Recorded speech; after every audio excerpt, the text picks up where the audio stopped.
Buenas, bendiciones, ¿cómo están? Perdón la demora.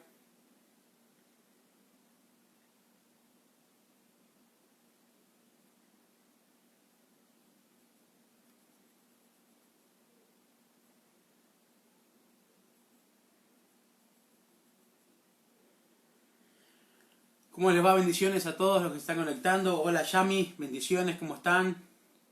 ¿Cómo les va? Dios les bendiga. Hola Lina, Dios te bendiga, ¿cómo estás? Bienvenidos a todos a esta primera lección, esta primera clase de crecimiento cristiano. Gracias por ser parte y bueno, a ustedes que están presentes y a todos los que se van a estar conectando durante esta hora. Damos gracias a Dios por ustedes y les voy a invitar, si nos podemos tomar un minuto para orar. Bendiciones, Gustavo, bendiciones, ¿cómo están? Gracias a todos por ser parte de este grupo. Realmente para mí es una bendición tenerlos conmigo, compartiendo palabra del Señor, compartiendo estas enseñanzas que van a ser muy lindas. Creo en Dios que esto va a ser de beneficio y de bendición para tanto como para ustedes como para nosotros. Mi esposa, bueno, está detrás de cámara ayudándome. Hola Mar, bendiciones. Saludos a Damián también, gracias por estar ahí. Y bueno, la idea es esa, es poder compartir la palabra de Dios. Hola Laurita, bendiciones. La idea es poder compartir palabra de Dios de manera tal que entre lo que nos toca estudiar, nos toca recapacitar y prepararnos para poder exponer para ustedes, entre los dos, entre ambas partes podamos crecer más en Dios, a través del conocimiento de su palabra, a través de la relación que vamos a estar planteándonos a partir de este tiempo para con Dios, que esa es la idea. Al fin y al cabo esa es la idea del diseño original de la creación, ¿sí? Porque si le prestamos atención a la creación toda, nosotros somos la única especie sobre la faz de la tierra que tiene uso de razón y de lenguaje. Hablando de idiomas, ¿verdad? Hablando de palabras. Y teniendo nosotros un Dios de palabra, y siendo nosotros los únicos entre toda la creación que emiten esas mismas palabras, tienen esa misma facultad, obviamente, esto nos da un poquito de razón en cuanto a lo que planteaba un físico de la NASA, que era un cura católico, un padre católico, un arzobispo de la Iglesia Católica, que era astrofísico de la NASA. Él y muchos físicos más proponían una teoría que se llamaba el principio antrópico. El principio antrópico no es algo que solamente lo proponen los filósofos y teólogos cristianos, no, sino que los físicos lo proponían también, ateos. ¿Qué significa el principio antrópico? El principio antrópico es una teoría que nos dice que todo lo creado en lo vasto del universo, sí, tiene como propósito, al fin, la vida del hombre.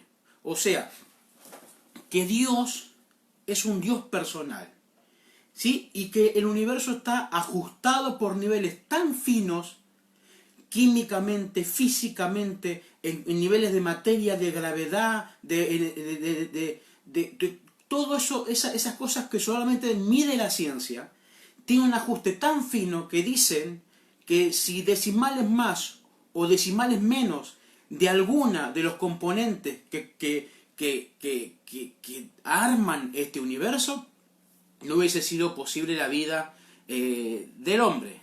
Entonces, lo que nos dice este astrofísico, este padre nos dice, entonces, tenemos que entender que si por los ajustes finos, inteligentes, sabios, tiene que haber un creador, inteligente y personal, con personalidad, ¿sí? De manera tal que dice que él decía, yo no puedo creer que un Dios así haya creado un universo con el fin de ver quemarse las estrellas o caminar lagartijas sobre la tierra. Obviamente, nosotros como su obra maestra, ¿sí? Como seres personales, creados por un Dios personal, el fin tiene que ser la relación entre Dios y su creación. Y nosotros, como los líderes sobre toda la creación, el hombre o la humanidad. Entonces, esa es la idea de que yo les quiero compartir hoy en base, ¿sí? En base la relación con Dios. Es el fundamento del cristiano. Obviamente el cristianismo tiene muchas ramas, tiene muchas denominaciones. El cristianismo es muy vasto en cuanto a denominaciones, pero nosotros tenemos que entender que cristiano no es aquel que participa simplemente de alguna denominación. Llámese evangélica, llámese católica, llámese lo que sea. Eso no define al cristiano. Lo que define al cristiano es, ¿sí?, si realmente sigue a Cristo. Eso lo hace cristiano. Pero nosotros, los que somos hijos de Dios, los que creemos en Jesucristo, no somos llamados a ser cristianos, sino que somos llamados a ser hijos de Dios. Esa es la gran diferencia. O sea, en la Biblia nos dice que a los primeros creyentes se los llamó cristianos. Pero Dios a nosotros no nos llama a ser cristianos. Dios nos llama a ser sus hijos y seguidores de Cristo. ¿Me explico? Por ende, terminamos siendo cristianos. Pero nosotros, viéndolo desde afuera y pasados los años que pasaron de cristianismo, nosotros mismos nos autoengañamos creyendo, ¿sí?, que nuestra fe denominacional, llámese católica, llámese evangélica, llámese lo que sea, ¿sí?, el hecho de practicar una religión o participar de una relación nos hace cristianos. Y si bien en términos generales es lo que todos entendemos, no es eso lo que Dios nos llamó. Dios nos llamó a ser sus hijos. Me van siguiendo hasta acá. Dios nos llamó a ser sus hijos. ¿Sí? Entonces, la lección de hoy, la primera lección, habla de las tentaciones. ¿Y qué son las tentaciones? ¿Qué tiene que ver todo esto que dije con las tentaciones? ¿Qué tiene que ver el universo, la creación, Dios y la relación con Dios con las tentaciones? Claro, porque obviamente, por ejemplo, si vamos a su significado más básico, la tentación es una instigación, un deseo muy fuerte, ¿sí?, de hacer algo. Que algo tan fuerte que no lo puedo soportar. Eso es una tentación. La tentación es un deseo fuerte que se me provoca. ¿Sí? Indiferentemente de lo que lo provoque. Eso es tentación. Ya sea el hambre me tienta, ya sea el azúcar me tienta, ya sea el alcohol me tienta, ya sea el sexo me tienta, ya sea esto me tienta, ya sea la droga me tienta, ya sea el bingo me tienta, lo que sea. ¿Sí? Cuando estamos hablando de tentación, estamos hablando de deseo de hacer algo o de dejar de hacerlo. ¿Me explico? Entonces, la primera tentación que nosotros vemos en la Biblia, ¿sí?, la primera tentación que nosotros vemos en las Escrituras es la tentación de dejar de obedecer a Dios. O sea, en fin, la esencia de la tentación es la desobediencia. O sea, el fruto de la tentación es la desobediencia. La indisciplina. ¿Sí? O sea, nosotros somos seres humanos que somos débiles en la carne. Y vamos a darnos cuenta cuando, en la medida que vayamos nosotros profundizando nuestra vida espiritual, que realmente, ¿sí?, la vida espiritual nos demanda que nosotros aprendamos a someter nuestra carne, o a someter nuestro cuerpo, o a someter nuestras emociones, nuestros sentimientos, nuestras manifestaciones, nuestras expresiones. ¿Me explico? Porque Dios, más allá de todo, Él nos ha creado con un montón de facultades, pero nos ha dado al mismo tiempo una capacidad para poder administrarla. Por eso dice la palabra del Señor, yo creo que alguno por ahí la conoce, que Él dice que Dios no nos dio un espíritu de temor, ¿sí?, sino un espíritu de amor, de poder y de dominio propio. Entonces, ¿qué significa eso? Significa que el Espíritu Santo en nosotros, en la vida de los hijos de Dios, en la vida de los creyentes, ¿sí?, en la vida del cristiano, significa o manifiesta amor, poder y dominio personal. Por ende, nuestra falta de dominio, nuestros descontroles, nuestras depresiones, nuestros desórdenes mentales, emociones, sentimentales, falta de disciplina, ya sea alimenticio, me cuento entre ellos, ya sea inclusive de fe, que es de lo que estamos hablando, tiene que ver en esencia con la tentación. O sea, nosotros lo vamos a ver en la medida que vayamos profundizando en el caminar con Dios, que nosotros nos vamos a encontrar con 3 aspectos de la vida que van a batallar contra nuestra integridad. ¿Sí?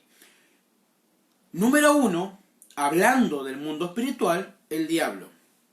Número 2, el mundo. Porque el mundo, ¿sí?, dice la Biblia, por cuanto todos pecaron, todos están destituidos de la gloria de Dios. O sea, el mundo, por ejemplo, el Señor le dijo a sus discípulos, Jesucristo le dijo a sus discípulos, el mundo me aborrece porque yo no soy de este mundo. Y el mundo los va a aborrecer a ustedes porque no son de este mundo. O sea, ustedes pertenecen al mundo espiritual de Dios. O sea, Él le decía a sus discípulos, ustedes pertenecen a Dios. Por tanto, en este mundo, ¿sí?, les va a ser contrario. Este mundo los va a rechazar, los va a querer expulsar, les va a hacer remar en dulce de leche. Y a veces nosotros no entendemos esa parte, creemos que la vida cristiana, ¿sí?, es la garantía de una mejor vida. ¿Sí? Eso va a depender de nuestro nivel de fe, eso va a depender de nuestra disciplina, eso va a depender de nuestra calidad como hijos de Dios. Obviamente Dios bendice, Dios prospera. Esto parece como una aureola de santo, ¿viste? Esto estoy viendo cada vez que me muevo así, parece que tengo una aureola como la de San Cayetano. Les voy a dar trabajo a ustedes si se portan bien. Bueno, se me escapó un chiste. Bueno, entonces, la idea en esencia es entender el origen de la tentación. Porque fue la tentación la que desconectó al hombre de Dios en el huerto del Edén. Cuando nosotros vamos a la palabra, a las escrituras, vamos a encontrar, a ver si alguien me puede acompañar, a Génesis capítulo 2, versículo 25. Dice la palabra de Dios, ¿sí? Dice, y estaban desnudos Adán y su mujer, y no se avergonzaban. Presten atención a esto. La Biblia dice que Dios creó los cielos y la tierra y todo lo que en ellos hay. Todo lo que fue la creación en los 6 días de la creación. Luego el 7º dice que el Señor reposó de sus obras. ¿Sí? Él lo crea todo. Y en todo eso que crea, ¿sí?, luego también le da al hombre mujer. En cuanto a la relación del hombre y la mujer, ellos eran puros, eran santos. Ellos, dice la Biblia, que ellos veían que estaban desnudos, ¿sí?, y no tenían vergüenza.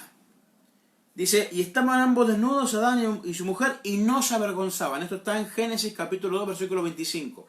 Sin embargo, cuando entramos al capítulo 3, un verso más adelante, dice la palabra del Señor así. Pero la serpiente era astuta, más que todos los animales del campo que Jehová Dios había hecho. La cual dijo a la mujer, ¿con que Dios os ha dicho, no comáis de todo árbol del huerto? Y la mujer respondió a la serpiente, del fruto de los árboles del huerto podemos comer, pero del fruto del árbol que está en medio del huerto de Dios, Dios nos dijo, no comeréis de él, ni tocaréis, para que no mueras. Entonces la serpiente le dijo a la mujer, no morirán, sino que sabe Dios que el día que coman de él, serán sus ojos abiertos y seréis como Dios, sabiendo el bien y el mal. Y vio la mujer que el árbol era bueno para comer y que era agradable a los ojos, árbol codiciable para alcanzar sabiduría, y tomó de su fruto y comió, y dio también a su marido, el cual comió como ella. Entonces fueron abiertos los ojos de ambos y conocieron que estaban desnudos. Entonces se cosieron hojas de higuera e hicieron delantales. Y oyeron la voz de Jehová Dios que se paseaba en el huerto en el aire del día. Y el hombre y su mujer se escondieron de la presencia de Dios entre los árboles del huerto. Entonces, ahora, cuando nosotros leemos esto, ¿sí? Lo que vamos a dar cuenta es que la intención del diablo, la intención de la serpiente para con los hombres, para con los hijos de Dios, para con la creación de Dios, era la desconexión.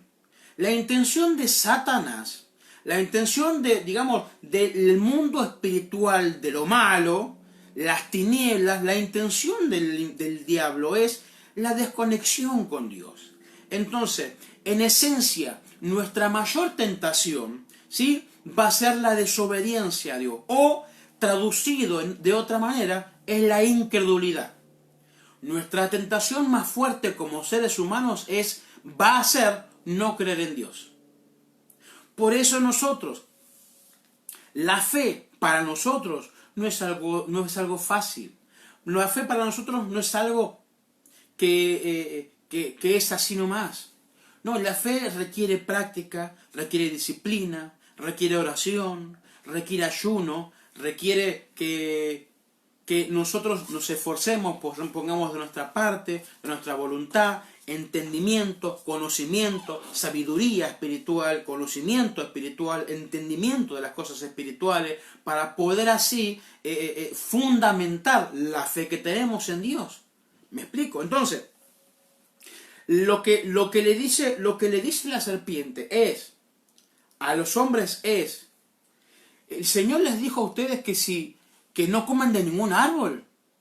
Y la mujer dice, no, solamente del árbol, de la sabiduría del bien y del mal. O sea que el fruto del saber, desconectó a los hombres, al hombre y a la mujer, de Dios. Obviamente, si el fruto de ese árbol era sabiduría, no era un árbol natural, era un árbol espiritual. Entonces, acá lo que nos están hablando es en símbolos y en alegorías, ¿sí? Que en algún momento el hombre, en su mente, en su pensamiento, ¿sí?, gestó por obra del diablo una mente tan racional que solamente su sabiduría humana, ¿sí?, era lo que validaba su fe. Y ya no era Dios. De tal manera que cuando el hombre, dice la Biblia, que cuando el hombre escuchó a Dios, le tuvo miedo. O sea, el hombre que se despierta por la voz de Dios y vive por la voz de Dios, y Dios lo bendice y le dice, fructifíquense, multiplíquense en la tierra. Y el hombre hablaba con Dios y compartía el Edén con Dios. Ese mismo hombre luego pasó a desconocer la voz de Dios. De tal manera que cuando la oyó tuvo miedo. ¿Por qué? Porque dice las Escrituras que él dijo, tuvimos miedo porque estábamos desnudos. Y Dios le dice, ¿quién te enseñó que estabas desnudo?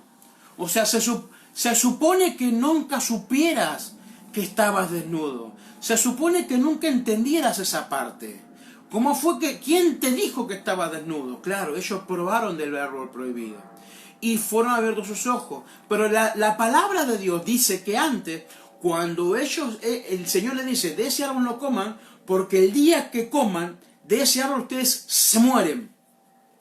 Dios les dice a Adán y Eva, el día que ustedes coman de ese árbol, ustedes se mueren.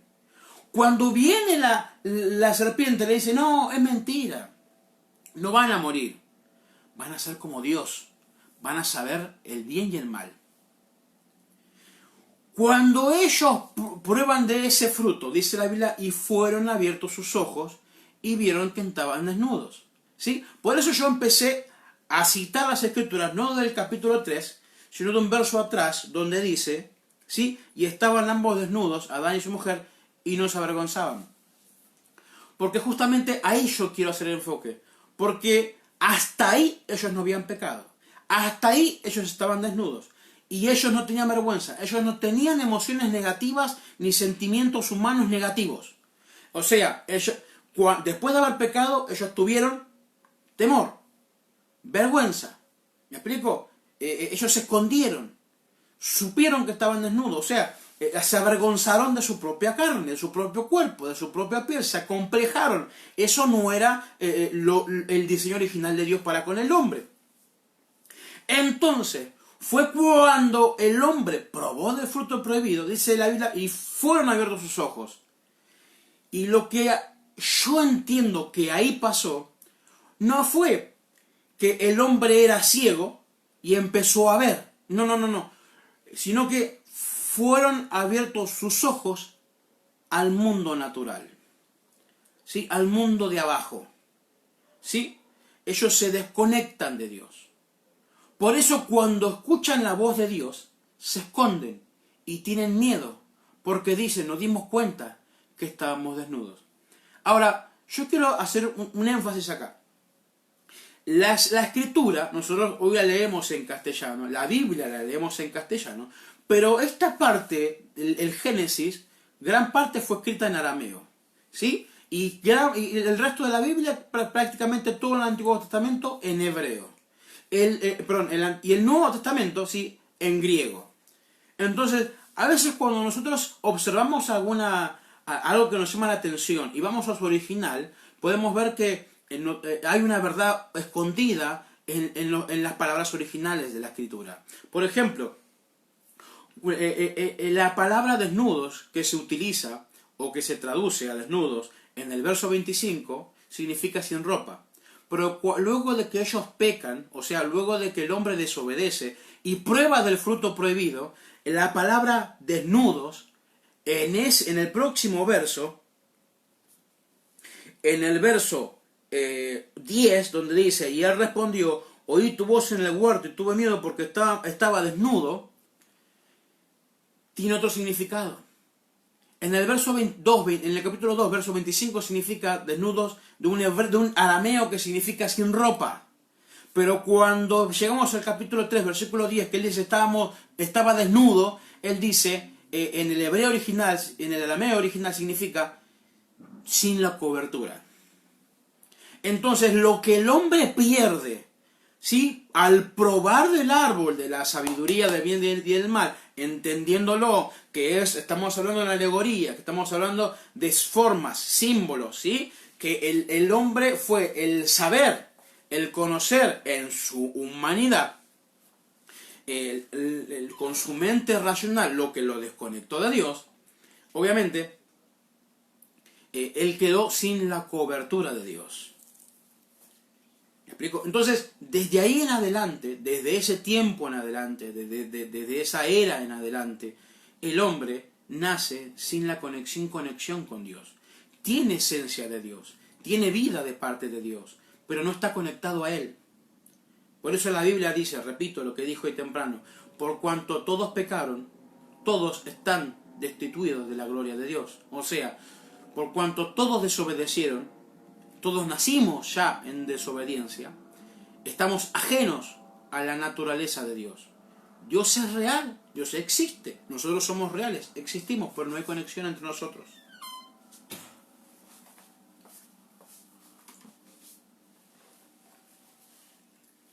Para eso vino Jesús, para pagar en carne lo que el hombre hizo en carne, para ser obediente a Dios, para venir Él siendo el segundo. Dice la Biblia que el primer Adán fue alma viviente, más el segundo Adán fue espíritu vivificante. Entonces, el segundo Adán es Jesús. Cuando nosotros leemos el Nuevo Testamento, vamos a ver que muchas veces a Jesús se le dice, o Jesús mismo habla de Él mismo, como el Hijo del Hombre. Porque el Hijo del Hombre no dice, porque el Hijo del Hombre no vino para servir, para ser servido, sino para servir. ¿Sí? Por ejemplo, entonces él habla a sí mismo de él. Jesús habla a sí mismo de él como el Hijo del Hombre. Pero en la traducción original, ¿sí?, lo que Jesús dice es el Hijo de Adán. Entonces, el Hijo de Adán viene como segundo Adán. Jesucristo viene como segundo Adán a restaurar lo que se había perdido. Entonces, él viene con la misma naturaleza de Adán, porque él nació por el Espíritu Santo, no por cópula de hombre y mujer, sino por el Espíritu Santo, de una virgen. Más o menos como fue creado Adán. ¿Me explico? Entonces, él viene como segundo Adán a hacer el sacrificio que pague por los pecados, porque dice que la paga del pecado es muerte. Por eso vemos que desde el principio, lo primero que hizo, lo que hicieron Adán y Eva cuando se dieron de cuenta que estaban desnudos, fue hacerse delantales de hojas de higuera, que es la famosa hoja de parra que vemos en algunos cuadros del renacentismo. Sin embargo, dice la Biblia que Dios les hizo vestidos de pieles. Entonces vemos que ya desde un principio, por símbolos, por alegorías, nos da a entender que el pecado, la desobediencia, trae, ¿sí?, por consecuencia muerte, sacrificio, sangre que se derrama. ¿Cuál fue? La de los animales que dieron sus pieles. Entonces luego vemos que en la cultura hebrea, en la cultura judía, antigua, y en todas las culturas de la tierra donde se tenían dioses, se daban sacrificios. Porque los sacrificios supuestamente apaciguaban la ira de los dioses. Entonces, claro, esto era prácticamente lo mismo. Porque el pago del pecado era muerte. ¿Sí? Obviamente todo era símbolo, todo era alegoría, todo era un acto profético de lo que verdaderamente iba a venir. ¿Sí? Pero habiendo venido Jesús, se acabó el sacrificio. No es casualidad que luego de que Jesús muere, resucita y se va, Roma destruye definitivamente el templo de los judíos, donde se daban continuamente sacrificios por el pecado del pueblo. Claro, ¿qué nos está diciendo Dios a través de eso? No hace falta más sacrificios animales. No hace falta, eso era por un tiempo. Fue para enseñarles algo. Pero por eso cuando Juan el Bautista lo vio a Jesús, dijo, ahí está, Él es el Cordero de Dios que quita el pecado del mundo. Entonces, habiendo Él cargado nuestros pecados sobre sí mismo, ¿sí? Si nosotros creemos en Él, recuperamos esto. Recuperamos la conexión con Dios. Recuperamos la comunión con Dios. Y entonces somos hijos. ¿Sí? Déjenme que les lea Juan capítulo 1. Y fíjense cómo el Evangelio de Juan es muy parecido al Génesis. Algunos dicen que este es el Génesis del Nuevo Testamento. Por eso, mis hermanos, lo que nosotros tenemos que entender, entre otras cosas, es que la intención de Dios para con nosotros no es que vivamos una religión, no es que practiquemos un dogma, no es que nosotros seamos soldaditos con el cerebro lavado, ¿sí?, que vamos detrás de un montón de gente que hace o practica una fe que le hace bien. No, nosotros somos buscados por Dios para tener una relación con Él. Pero el único que puede restaurar la relación con Dios, ¿sí?, es el Hijo de Dios, el segundo Adán, que restauró la desconexión a través de su conexión con Dios. ¿Me van, Señor, hasta acá? Por eso dice la palabra del Señor. Anoten si pueden, si quieren, Juan capítulo 1, versículo 1 dice, en el principio era el verbo era con Dios y el verbo era Dios. Este era en el principio con Dios. ¿Sí? Fíjense qué tema, ¿no? Porque dice, en el principio era el verbo era con Dios y el verbo era Dios. El verbo era con y el verbo era Dios. El verbo era con Dios, pero el verbo era Dios. es medio complicado, ¿verdad? Es como decir, pongámosles un nombre. Por ejemplo, en el principio era Francisco. Y Francisco estaba con Dios y Francisco era Dios. O sea, ¿cómo se puede estar con alguien y ser ese mismo alguien la misma persona?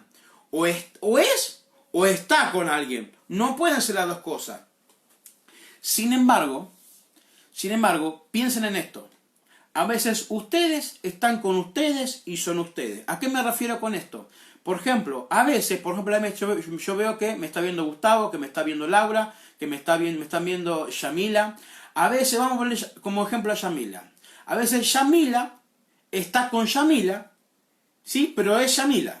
¿Qué significa esto? Que a veces Yamila está sola y ella habla consigo misma, se pregunta, se responde, pero no emite palabra. O sea que en su pensamiento, ella misma puede darse cuenta que tiene un ser interior, que tiene un lenguaje interno, que tiene una mente, que tiene un espíritu, sí, que puede hablar con su propia voz y ella se puede escuchar con su propia voz sin emitir palabra. Entonces, esa voz que está dentro, que está con Yamila, es Yamila. ¿Me explico? Entonces, el verbo que estaba con Dios es Dios. O sea, luego vemos que en el verso 14 dice, y aquel verbo fue hecho carne. Entonces, está hablando de Jesús. Que Jesús estaba en el principio con Dios y que Él era Dios. Pero este verbo fue hecho carne, o sea, la palabra de Dios, la esencia de Dios, fue hecha carne. Entonces, ahí es donde viene el problema con la religión. ¿Por qué? Porque dice, y aquel verbo fue hecho carne, retrocedamos hasta el verso 11. Dice el verso 11, a lo suyo vino, o sea, a su tarea, y los suyos no le recibieron, o sea, los judíos. Mas a todos los que le recibieron, a los que creen en su nombre, en el nombre de Jesús, les dio potestad de ser hechos hijos de Dios, los cuales no son engendrados de sangre, ni de voluntad de carne, ni de voluntad de hombre, sino de Dios. Entonces, aquel que es capaz en su corazón de creer en el nombre de Jesús, a esa persona, solamente a esa persona, se le da la capacidad, el poder, la potestad de ser desde ese momento un hijo de Dios. No antes, sino cuando uno cree en Jesús. Por eso Jesús dice, yo soy el camino, la verdad y la vida. Nadie viene al Padre si no es por mí. O sea, nadie llega a Dios si no es a través de mí. Entonces Jesús es el camino al Padre. Es más, Él era Dios. Por eso nosotros tenemos que entender que esta fe en Jesucristo nos va a llevar a una relación personal a través de Jesús al Padre. Porque la Biblia nos enseña que que Dios creó por medio de Él todas las cosas. Y sin Él, nada de lo que fue hecho hubiera sido hecho.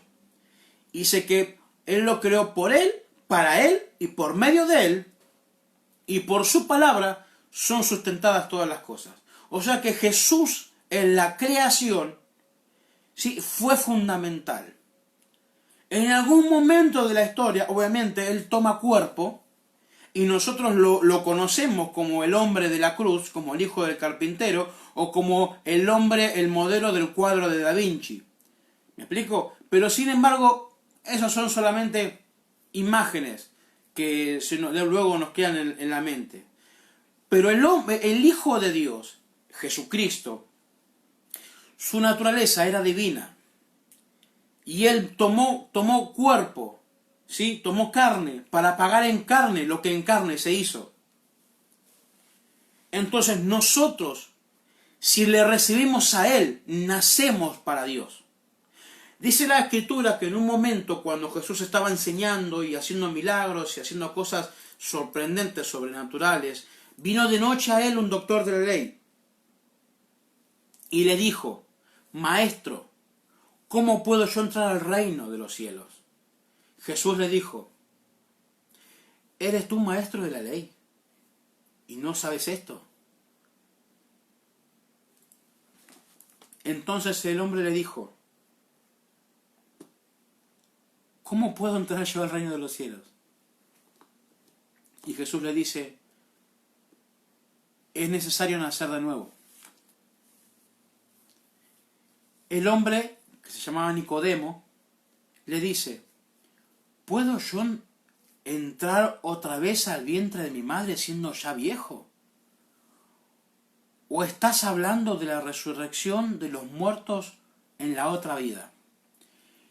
Y el Señor Jesús le dice: no, Nicodemo, porque lo que nace de la carne, carne es, pero lo que nace del Espíritu es vida eterna. Entonces, acá se nos aclaran dos cosas. Primeramente, que nuestro nacimiento por fe, ¿sí?, es en el Espíritu. Nosotros volvemos a nacer de manera espiritual. O sea, puede ser que nosotros hayamos pasado una vida entera, ¿sí?, en esta vida natural, pero nunca haber nacido para Dios. Y otra cosa que nos da a entender estas palabras es que si lo que nace del Espíritu es vida eterna, en el momento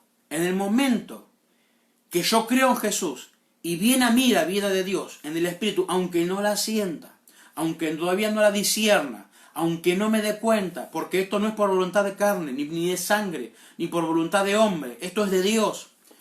Cuando yo nazco para Dios, ahí empieza mi vida eterna. Todo lo que yo tenga desde ahí en adelante en relación con Dios, eso es lo que yo voy a mantener para siempre. Dios salva el alma. Y en el alma están las emociones, los sentimientos, los recuerdos, consciente, subconsciente, todo lo que es mi ser interno. Eso es lo que Dios salva. Porque obviamente todos vamos a fallecer. Pero Dios va a salvar nuestra esencia, nuestra personalidad. Va a salvar, ¿sí?, todo lo que está por dentro de nosotros, que somos nosotros.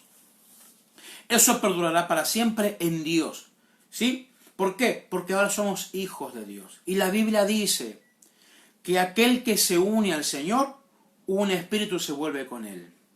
Entonces, sí, obviamente la tentación original para con todos los hombres es tener una vida alejada de Dios, ¿sí? Y quizás el diablo inclusive a veces puede llegar a usar a aquellos que son cristianos, a aquellos que predican evangelio, a pastores, a evangelistas, a sacerdotes, a personas que quizás borran con el codo lo que escriben con la mano, pero tienen una fe.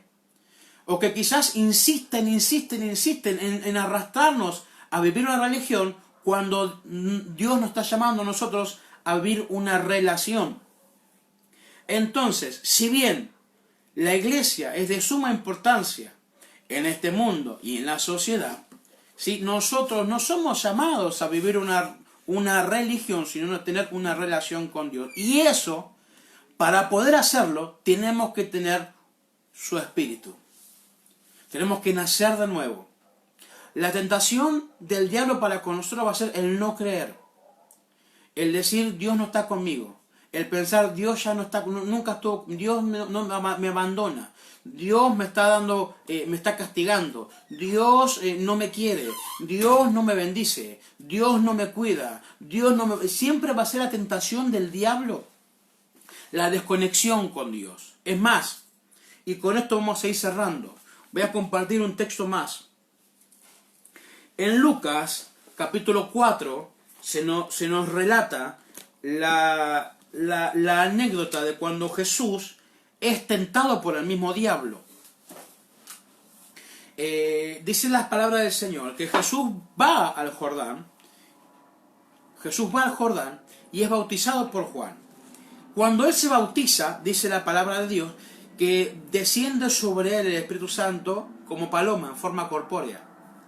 Esta era una señal para Juan, porque a Juan le había sido dicho por el Espíritu Santo, aquel que tú veas que el Espíritu Santo viene sobre él como una paloma, ese es el Hijo de Dios. Entonces, cuando Jesús se levanta del bautismo, él sale y empieza a ser guiado por el Espíritu Santo al desierto. O sea, lo que hace Jesús es empieza a caminar solo a un lugar alejado, y él se pasa 40 días en oración y ayuno. Y esto es lo que dice la Escritura. Lucas capítulo 4.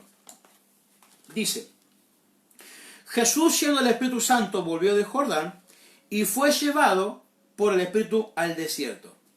Por 40 días era tentado por el diablo y no comió nada en aquellos días, pasados los cuales tuvo hambre. Entonces el diablo le dijo: si eres hijo de Dios, di a esta piedra que se convierta en pan.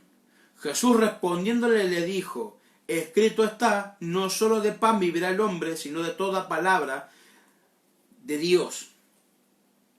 Y le llevó el diablo a un monte alto y le mostró en un momento los reinos de la tierra. Le dijo el diablo: a ti te daré este poder y la gloria de ellos, porque a mí me ha sido entregado. Preste atención a lo que dice el diablo: a mí me ha sido entregado por Adán. Y a quien quiero yo se la doy, dice él. Pero si postrado me adorares, todos serán tuyos. Respondiendo Jesús le dice: vete de aquí, Satanás, porque escrito está, al Señor tu Dios adorarás y solo a él servirás. Y entonces lo llevó a Jerusalén y lo puso sobre el pináculo más alto del templo y le dijo: si eres hijo de Dios, échate de aquí abajo. O sea, salta, porque Cristo está, a sus ángeles mandará cerca de ti para que te guarden, y en las manos te sostendrán, para que no tropieces con tu pie en piedra. Respondiendo Jesús le dijo: dicho está también, no tentarás al Señor tu Dios. Y cuando el diablo hubo acabado toda tentación, se apartó de él por un tiempo. Entonces, presten atención a cuáles fueron los puntos que el diablo tocó a la hora de tentar a Jesús. Primeramente le dijo: si eres hijo de Dios, dile a esta piedra que se convierta en pan. Si eres hijo de Dios, el desafío era: ¿te crees hijo de Dios? ¿Realmente crees que sos hijo de Dios? Si sos hijo de Dios, haz este milagro. Si sos hijo de Dios, ¿tenés hambre? Que esta piedra se vuelva pan. Entonces, ese es el desafío que nos presenta el diablo en nuestra mente racional. Si Dios existe, entonces no nos puede pasar algo malo. Si Dios está con nosotros, no podemos pasar necesidad. Si Dios está conmigo, entonces no me puedo estar triste y deprimido. Eso es lo que viene a nuestra mente o a nuestro espíritu de manera de influencia espiritual. Jesús le dice: no solo de pan vivirá el hombre, sino de toda palabra. Buenas noches, Emi, Dios te bendiga. Sino de toda palabra que sale de la boca del Señor. ¿Sí? Entonces le está afirmando la fe. Él reafirma su fe en la palabra del Señor. Pero luego le dice Jesús: todo esto te doy si postrado me adorares. ¿Sí? Y luego le dice, ¿sí? Le dice: escrito está. Le corre por la Biblia, le corre por la mala interpretación de las Escrituras. ¿Sí? Entonces, fíjense la manera de tentar del diablo al hombre o a Jesús. Primero ataca su identidad. Le dice: para mí, vos no sos hijo de Dios. Para mí, vos no sos hijo de Dios. Eso es lo que hace el diablo con nosotros. Dice: vos querés creer en Dios, vos querés creer en Jesús, vos querés tener una relación con Dios. Para mí, eso es imposible. Vos no sos hijo de Dios. Si vos sos hijo de Dios, así que este problema se resuelva. Si vos sos hijo de Dios, que este problema pase. Si sos hijo de Dios, que esto se solucione. Si sos hijo de Dios, que esto se vuelva nada. Sin embargo, Jesús no se metió en demostrarle nada al diablo, sino en demostrarse a sí mismo que él continuaba creyendo a pesar de las circunstancias. Él dijo: no, yo no me presto para eso. Mi fe es que yo voy a vivir de lo que Dios diga que va a hacer, de la palabra de Dios. Entonces, como no pudo el diablo dejar de hacerlo creer, ¿sí? Lo lleva a otro extremo, lo lleva a la idolatría. Le dice: si vos me adorás a mí, ¿vos querés adorar? Bueno, si me adorás a mí, yo te doy esto. O sea, ¿Qué significa? Dijo, yo te doy todos los reinos de la tierra porque son míos. A quien yo quiero se lo doy. A mí me fue entregado. Y el Señor le dijo, no, solamente a Dios hay que adorar. Pero la tentación del diablo para con Jesús fue creer en Dios por beneficio personal. Dice, si vos crees, te doy. Si vos me adorás, te doy. Si vos te arrodillás, te doy. O sea, esto es lo que quizás a veces nos quieren enseñar o malinterpretamos en la fe cuando nos volcamos a la religión. Creemos que si hacemos esto, vamos a tener aquello. Que si adoramos, tenemos. Y si adoro, tengo. Si me peregrino, si prendo la vela, si me arrodillo, si rezo otra Ave María y 50 Padre Nuestro, si ¿me explico? Y no es así. La adoración a Dios no va por ese camino. ¿Me explico? Entonces, el engaño de Satanás puede ser muy sutil, pero muy poderoso. Sin embargo, Jesús pasa esa tentación. Entonces, lo próximo que hace es poner en duda el cuidado de Dios sobre él. Le dice, si vos, entonces, vos decís que, bueno, que crees en Dios, que crees en la palabra, no me vas a adorar a mí, vas a adorar a Dios. Bueno, pero la Escritura dice, la Escritura que vos crees, la fe que vos tenés, dice, sí, que no vas a caer en piedra, que Él va a mandar ángeles para que te sostengan. Así que, ¿qué te parece si te tirás del templo? A ver si Dios te agarra. Y le dice él, no, también está escrito también que a Dios no se tienta, que Dios no puede ser tentado. No tentarás a tu Dios. ¿Me explico? Entonces, en otras palabras, para resumir, lo que el diablo hace a la hora de hablar de tentación es poner en duda nuestra identidad de hijo, la paternidad de Dios, ¿sí? Y la efectividad de nuestra fe.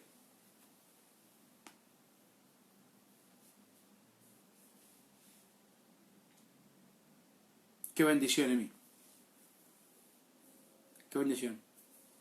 Bueno, mandamos saludos a ellos. Entonces, la intención de Satanás justamente es la desconexión.